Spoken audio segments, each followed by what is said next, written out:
தாய் தமிழ் உறவுகளுக்கு வணக்கம். மு.க.ஸ்டாலின் வேலூர் மருத்துவமனைக்கு அவசரமாக சென்றது ஏன் என்ற தலைப்பில் இந்த காணொளியை காண்கின்றோம்.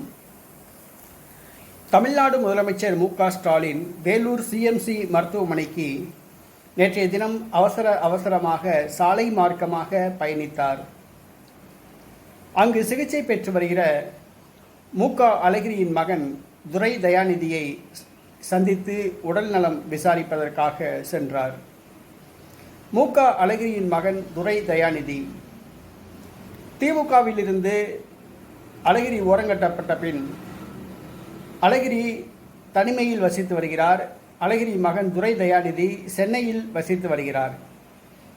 நடைபெற்று முடிந்த பாராளுமன்ற தேர்தலில் துரை தயாநிதிக்கு திமுகவில் மதுரை தொகுதியில் போட்டியிட வாய்ப்பு வழங்கப்படும் என்று அனைவரும் எதிர்பார்த்திருந்த சூழ்நிலையில் திடீரென்று மயக்கமான நிலையில் துரை தயாநிதி அப்போலோ மருத்துவமனையில் அனுமதிக்கப்பட்டார். சென்னையில் மூளைக்கு இரத்த ஓட்டம் செல்லும் நரம்பில் அடைப்பு ஏற்பட்டதால் அறுவை சிகிச்சை செய்யப்பட்டதாக கூறப்படுகிறது.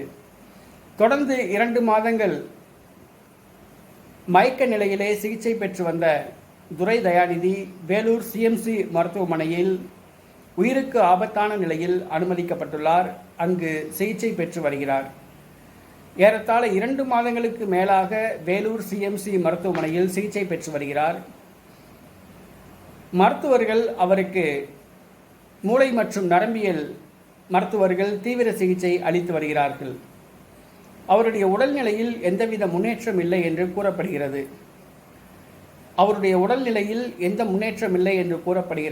இந்த சூழ்நிலையில் தமிழ்நாடு முதலமைச்சர் மு.க. ஸ்டாலின் நேற்றைய தினம் அவசரமாக சாலை மார்க்கமாக பயணம் செய்து வேலூர் சென்றடைந்தார். வேலூரில் சிஎம்சி மருத்துவமனை சென்று துரை தயாநிதி அவர்களுடைய உடல்நிலை குறித்து கேட்டறிந்தார். மருத்துவர்களிடம் விசாரித்தார்.